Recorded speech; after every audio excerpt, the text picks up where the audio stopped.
Hey, welcome to Texas Football Talk. I'm your host, 𝗟𝗓𝗏𝗘, once again joined by my brother Clint in this episode talking about the 2022 defensive backs for the University of Texas. How you doing, brother? Hey, pretty good, man. We're 2 Saturdays from college football at this point. We're down to the second scrimmage as we're taping this morning on Saturday, August the 20th. Our really last position preview now that the quarterback is been named, Quinn Ewers. So we'll kind of see what we'll do with the quarterback video moving forward. But this is the last position preview we got. That tells you how close we're getting. We're going to start doing shortly. We'll start doing pre-games on I think Thursdays, post games on Saturday night, and then I think our other live show is going to be on Mondays, probably after the Steve Sarkisian press conference on Mondays. And then kind of in between there, if we find time to do some shows, or if any kind of late breaking news happens, we'll get on here and do some shows. So let's get into this defensive back, man. I'm really excited about the defensive backfield this year. I don't know. I just had this feeling that they're putting the right pieces together. When I'm talking about right pieces together, I'm talking about obviously from last year, Brendan Schooler's gone, BJ Foster's gone, Tyler Owens is gone, Chris Adamore is gone, Darian Dunn's gone, Josh Thompson is gone. So a whole bunch of guys, but I think what you currently have now is experience mixed with potential. And I think that potential are guys that are going to have a higher upside than what currently left. But I also think that you have versatility. Your thoughts, man, on this defensive backfield?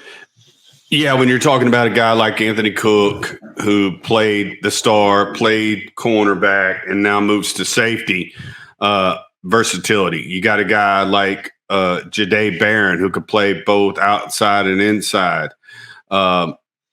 Got a guy in Ryan Watts, who's 6'2", the transfer from Ohio State, who has the ability to get his hands on folks. And then you got a kid like Jaylon Guilbeau, who you've heard nothing but great things about, the summer of his freshman year, about how physical he is and how he makes plays on the ball. I want to get that young man as close to the line of scrimmage as I possibly can, because he reminds me of Anthony Cook. In watching his film from Port Arthur Memorial, around the line of scrimmage, likes to be a headhunter in the tackling game against the run. But just a group who I think Steve Sarkisian was looking for, a group that everybody could cover in the back end, all 5 of them that could cover. But they also have that ability to be physical and tackle when necessary. So, yeah, I really like this group as well. I just kind of want to go back to the versatility piece, because if you look at it, right, you have an individual like Anthony Cook that's played all over the defensive backfield over his tenure at the University of Texas. Jahdae Barron played corner and nickel. Jaylon Guilbeau, corner in the spring, sitting right behind D'Shawn Jamison, and now he's currently sitting at that star position behind Jahdae Barron. And then Jaron Thompson also had some runs at the nickel as well. So like you're talking about, I think each one of these guys can cover. I think that when we go through some of the numbers on Pro Football Focus, I'm going to really talk about tackling. I think each of these individuals bring ability to be able to tackle in space as well. But you don't have to fear that if you got man coverage on the outside, that none of these guys can't cover, and you have to put a safety over the top of them. And I think that's going to allow you to bring your safety into the box when it's necessary to help out with the run. Yeah, because that's what you want. You want to be able to lock up man on man and not have to bring safeties over to cover over the top. And I think a guy like, again, Watts can do that with press man coverage. If you're playing off coverage, generally the wide receiver gets a head start into his route progression, and then you're playing catch up.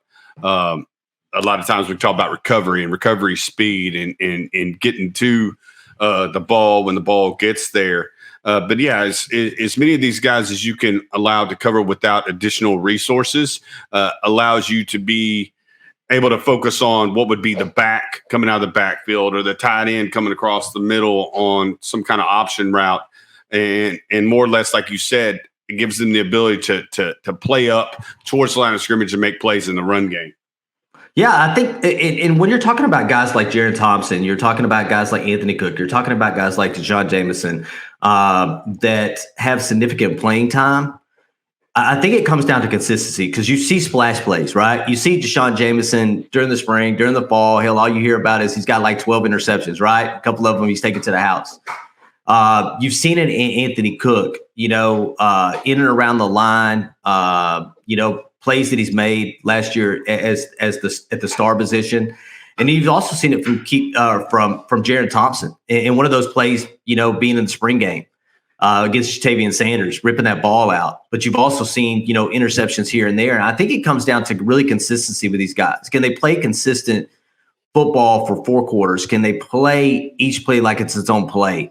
And I think as long as you get consistency because I think they all have ball skills. I think that's what's important to understand too, is I think they have ball skills. They have the athletic ability. D'Shawn Jamison is a punt returner, right? He's got hands like a wide receiver. He played wide receiver his freshman year. So I think they have the ability to make plays on the ball. But I think consistency is really where it comes down to, and not being lulled to sleep in the middle of a football game. Then all of a sudden, you got you're getting beat over the top because, you weren't paying attention and you got behind the wide receiver, and the wide receivers, and then all of a sudden you got a quarterback that's throwing a long touchdown. I think I've seen that way many times over the last couple of years as well. I mean, we've talked about the completion percentage against the cornerbacks from last year, 70% on both sides. I kind of equate picks or interceptions to sacks. Is there a big explosive play that's going to allow you to get the ball back in your offensive's hands, just like a sack is going to put the other team behind the chains and have to make them really, really work for a first down or to continue to move the football. But I love those things. Believe me, they're momentum changing plays within a football game that help your football team win. But what I want to see, like you said, is that consistency. I want to see that completion rate down around 50%, because we talked about it. We looked it up in PFF. We wanted to see who the most dominant cornerbacks were in college football and what their reception rate was. Drafted cornerbacks, and wanted to see what their reception rate was. And compared to Texas, it's about 30% lower.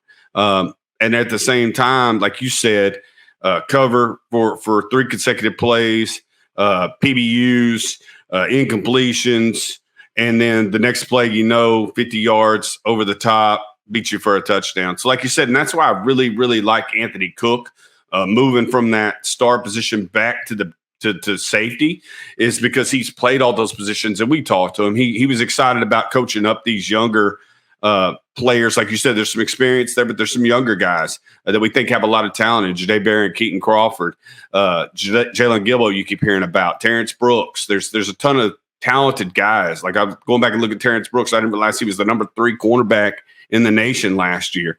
So there's a ton of talent. Ish Ibrahim, Jameer Johnson, names that we've heard all fall.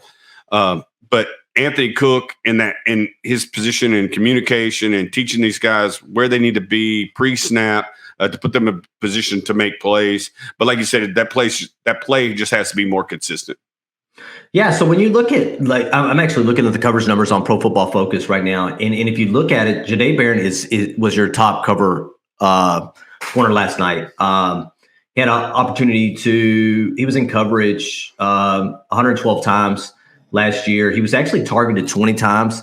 And out of those targets, he gave up 10 receptions, which was about 50%, which is pretty good, which is really good, for 88 yards and at 8.8 yards per reception. So about 38 yards per I think, yards after catch. And then you go down a little bit further and you have Anthony Cook, believe it or not, Pro Football Focus gave him a 70 grade, which is in the green. That's pretty good. 312 times or 286 times in pass coverage. He was thrown at 40 times, and out of those 40 times, he had 29 receptions, which is about that, like you were talking about, that 72.5 yards. But I think a lot of that comes down to playing off ball, man. If you're 6 yards, 7 yards off the line of scrimmage, and you have no pass rush, and as a quarterback, I can do a 3-step drop and get the ball out. You're talking about a free 6 or 7 yards on first down every play, or a second down.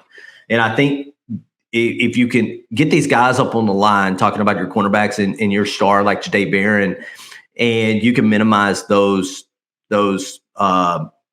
easy dump passes from the quarterback to the receivers, I think that's going to minimize the completion percentage you have against your cornerbacks in that star position. But I also think that you got to understand that if you're going to play press man coverage, there's obviously, some down to that, and meaning that you could get beat over the top as well. So, yeah, you said 72 yards. I know you meant to say 72% completion percentage. yes. But 29 receptions and 40 attempts, like you said, 72%. But why he grades so well is because the yardage per completion he gives up, I think you said, was around eight yards per reception, which is very, very low because he has that ability to tackle. Going back to, he's going to get guys on the ground whenever they catch the ball. But he's a safety now, right? So I'm more concerned about my cornerbacks, D'Shawn Jamison, and like you said, Jahdae Barron. I think the reason why he's in the slot is because receivers can go both ways. They can use the whole field. They're not locked up to the sideline, and you want your best coverage guy in the slot to be able to cover, like you said, those quick receptions that the slot receivers like to get. The option routes coming off the line of scrimmage 5 yards and then going inside or outside. And so you always want your best corner, the guy that's going to be in somebody's pocket, to have that position. What I'm concerned about is D'Shawn Jamison's 70% completion percentage. And like you said, he makes wild plays, and I'll take him all day, every day. I just need him to be more consistent in coverage. And I know they talked about this. They talk about it in media availabilities multiple times this fall, that the cornerback's got to be more consistent, getting them, not allowing the receivers to catch the football. And that's where, again, coordinators are coordinators because they coordinate the defense from the front end to the back end, and a lot of that has to do, and Keandre Coburn said this just yesterday, we can't expect our secondary to cover as long as they had to cover last year because we couldn't get to the quarterback. Again, it's one of those things that works hand in hand, and if the defensive line and linebackers can get more pressure on the cornerbacks, it'll make the secondary's job a lot easier, and we know that. But your next thought? Yeah, no, I was just looking at D'Shawn Jamison's numbers here, and he was in pass coverage, according to Pro Football Focus, 318 times. Out of those 318 times, he was thrown out 39 times. So just over what, 10% of the time he was thrown to. And out of those 39 times, he gave up 27 receptions for 69.2 percentage. Right? To me, that's not the glaring number. The glaring number here is that 448 yards is what he gave up. At 16.6 yards per catch. 16.6 yards a catch. That is twice the number of yards per catch that you're going to get from Jahdae Barron at 8.8. And Anthony Cook, again, played the star position last year. He gave up 7 yards per catch. So 16.6, he's getting beat over the top. That's the problem. That's what I'm saying. Consistency is important for D'Shawn Jamison. I think he can make splash plays. I think he's able to be a good cornerback. But I think getting beat over the top for him comes down to what Steve Sarkisian said best, right? He's looking for tall, lanky cornerbacks, and I don't think that D'Shawn Jamison fits what Steve Sarkisian wants to do from a size standpoint and a length standpoint. Do I think D'Shawn Jamison could come out and play? I'm just hoping D'Shawn Jamison can come out and do what he's done in both the spring and the fall consistently over a 12-game period this coming year. Yeah, Ryan Watts, 6'3", 206. Jalen Gilbo, 6', 182. Ish Ibrahim, 6'1", little slider, 162 pounds. But like you said, tall, length, that have that ability to get their hand in there. And again, just make it difficult on receivers to see the ball, number one, and get up for those 50-50 balls over that type. I just wonder with the numbers that you read, I think you said somewhere around 300 and something times he was in coverage. He only got thrown at, I think you said 39 times. I just wonder what a normal test rate is for a cornerback, because that seems awfully low that he was, in coverage 300 something times and only got thrown at 30 times, 10% every time the quarterback drops back to see look his way. And I'd like to compare that to what Josh Thompson, percentage for dropping back in coverage and then attempts against them was, because it seems like to me that might be pretty low, but that's just me on a whim. Again, it's a lot lower. So Josh Thompson was in coverage 234 times, right? They threw at Josh Thompson 36 times. So three less times, but 100 less, or so 100 less times he was in coverage, but they threw at Josh Thompson 3 less times than they threw at D'Shawn Jamison. So there's a fear out there. Again, it's the splash plays that D'Shawn Jamison's been able to make over the last couple of years, especially at West Virginia, right? That one-handed interception, right? Pick sixes. Because if he gets the ball in his hands, right, on the interception, it's more likely it's going to go the other direction for a touchdown. And so I think there's that fear to throw at Jamison. But there's also, again, when you're getting beat over the top as fast as you are, D'Shawn Jamison being as fast as he is, I don't think he should be getting beat over the top. But I think a lot of that comes back to 50-50 balls, right? If you have a 6'3" wide receiver going against someone like D'Shawn Jamison with a 50-50 ball, it's difficult to get up, 7 or 8 inches to be able to get that ball. And you've seen that in the Oklahoma game. You know what I'm saying?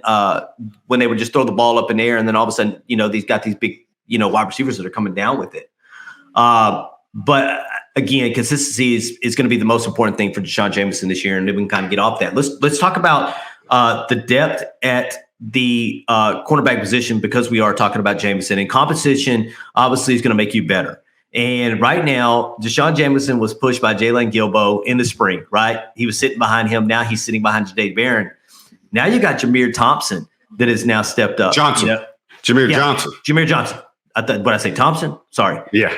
Jameer Johnson that's kind of stepped up and is pushing for time. You're talking about 6'4", or 6 foot, 174 pound sophomore there out of, I believe, California, correct? But it's pushing Jameson for time at that cornerback position. So your thoughts, man, on these younger guys and pushing for playing time and competition. With every position preview we've done, we've talked about younger guys pushing older guys for jobs. And we always say iron sharpens iron when you're talking about, wide receivers going against DBs or offensive linemen going against defensive linemen. Competition is great. And in every media availability that I've listened to, whether it be Keandre Coburn, Jatavian Sanders, and Christian Jones yesterday, everybody's talking about the young guys and how they're pushing the vets. So, like you said, that size, physicality that Guilbeau brings to the game. Jameer Johnson, again, another 6 foot guy from out of California. They said that now that he's in his second year of the system, has really progressed and is more comfortable doing what he needs to do in his role. As many guys that we could get, because defensive back is a position where you do take there's some attrition in season with injuries.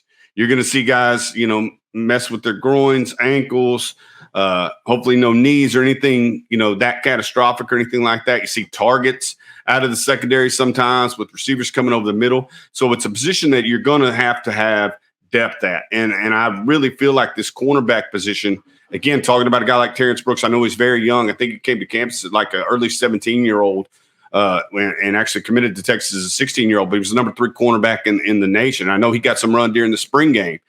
But I think there's depth at this position. There's youth at this position, but at the same time, you have experience leading it with Ryan Watson, D'Shawn Jamison, but there's youth in this program that's pushing these guys to have to get better each and every practice, each and every rep to keep their starting positions. And that's what you want. Yeah, so we kind of talked about the guys that left this year, and a lot of them were safety guys, right? They're playing safety. So now you currently right now as it sits, you got Anthony Cook, obviously looking at he's going to be starting this year. Jaron Thompson has had a lot of runs with the one, but then you also had Keaton Crawford that was pushing Jaron Thompson.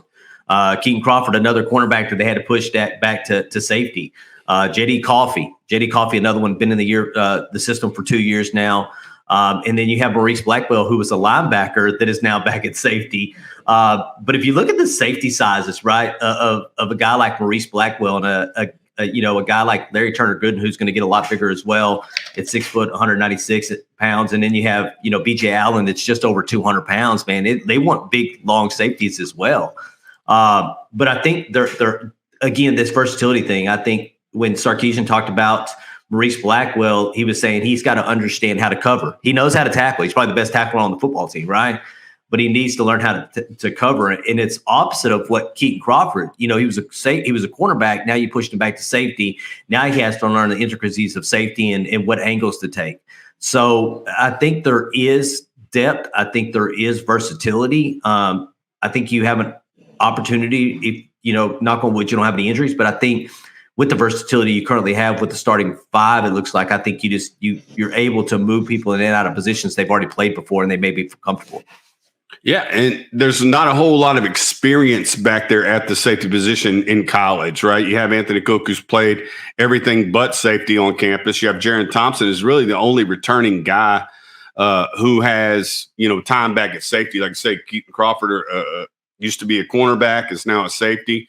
But the guy that I'm really looking forward to watching is becoming my favorite player as I go back and watch games from last year is Mo Blackwell. I got a chance to spend some time with the Copper's Cove coaching staff this week, high school coaching staff this week with Coach Johnson and his staff. And one of the folks that he has on his staff has been coaching at Arlington Martin the last couple of years before moving to Copper's Cove. And I got to talk to him about Travell Johnson and Maurice Blackwell. And when I mentioned those two, especially Mo Blackwell, his big face just lit up. Couldn't have anything, everything he had to say about Mo was he's a gamer. And I said, you could definitely see it in his special teams play. Like, this guy headhunts, he's down the field. Like, the notes that I wrote was already a special teams ace, but expect him to contribute in the back end. Like, I want this guy on the field as much as possible. I want to go buy a number 37 jersey tomorrow because he's just one of my guys. And again, he's 6'1", 203 pounds. That's everybody they brought in.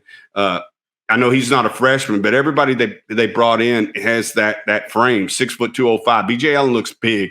I went back and watched Allen versus South Oak Cliff a couple of weekends ago just to watch those guys perform because there's a couple of South Oak Cliff commits in this class, and I want to watch him and his brother cover, the outstanding receiver that colleague that South Oak Cliff has, but huge. 6'2", 205. Larry Turner Gooden, like I said, 6'1", 196. Austin Jordan, 6'1", 197.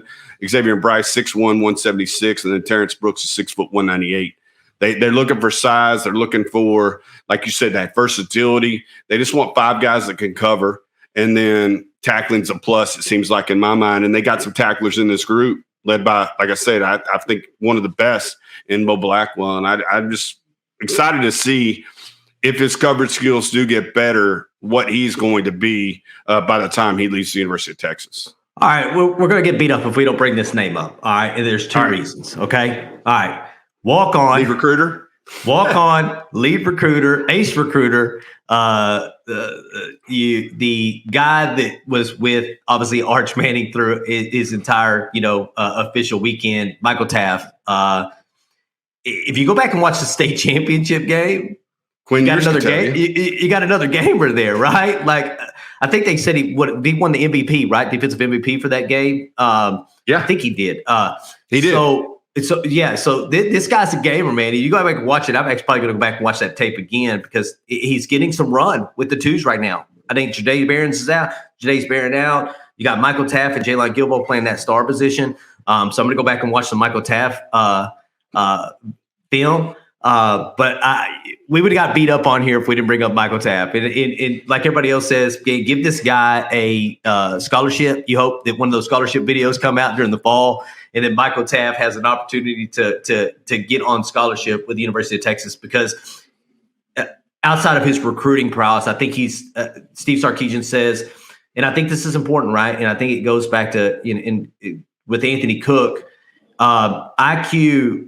And being able to understand what's going on the football field is absolutely important. It can make up for some of the lack of athletic ability that you may have, right? Instincts matter. Instincts matter because one step this way, you're half a second behind the play. But if you have the instincts to not take a false step, it's going to put you in position to make a play. And I think that's what Michael Taaffe brings to that star position. No, I expect him to play on special teams this year. And like you, I think he's if you're a scholarship guy and everybody knows your name, not just because you brought in Arch Manning or you picked off Quinn Ewers in a state championship game, but you're contributing to the program during practice, giving wide receivers great looks. Your name gets mentioned every time we bring up something like this in a position preview. There's other defensive backs that are not scholarship players that don't draw your attention like he does. But like you said, he got run in the spring game. We watched him play. Every time he's on the football field, he makes stuff happen. So, yeah, definitely would love to see him find a scholarship. If one's available this fall, he definitely deserves it.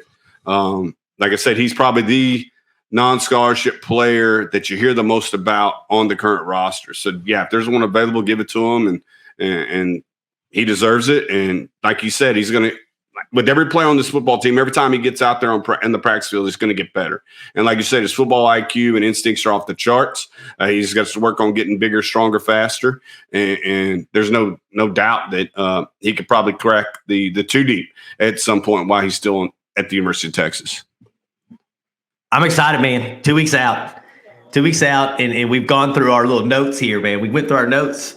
And again, I think pressure from the interior defensive line, pressure from the outside, sure tackling from your linebackers is going to open up a door that we haven't seen in a while with these defensive backs, man. I'm really, really excited based on what we have coming back, where they put people. And I think that Gary Patterson probably had some thoughts on moving guys around and where they should be playing at versus where they were currently playing at. I don't think we can go through a show and talking about defensive backs and not throw Gary Patterson in there and think that he, went back and looked at film and said, I think Anthony Cook would probably play best at safety. I think Jahdae Barron was probably your corner, but I think he's able to play, that star position. And I think the list went on and on and on, because obviously that has been his calling call, was to do really more with less with those defensive backs and getting those guys to the NFL based on development at TCU. Yeah, I'm sure he had a lot of influence on, like I say, self-scouting the roster and putting these guys in what he feels, or discussing with PK what he feels like would put these guys in the best position to succeed based upon their talent level and the skill set that they have coming into this year. Totally agree. Yeah. Really excited, man. All right. We hope you enjoyed this edition of our position previews for the defensive backs. Please subscribe. I know I should have said that at the beginning of the show, but please subscribe, hit that like button. I think we're getting really close to that 4,000 number, really, really close to that 4,000 subscribers before September 3rd. We're getting there. We're inching closer each and every day. We'd like to hear your comments in the comment section of the YouTube channel. We appreciate you listening as always. You can find us on Facebook at Texas Football Talk, on Instagram at Texas Football Talk, and on Twitter at TX Football Talk. Y'all have a wonderful rest of your weekend, and hook 'em. Hook 'em.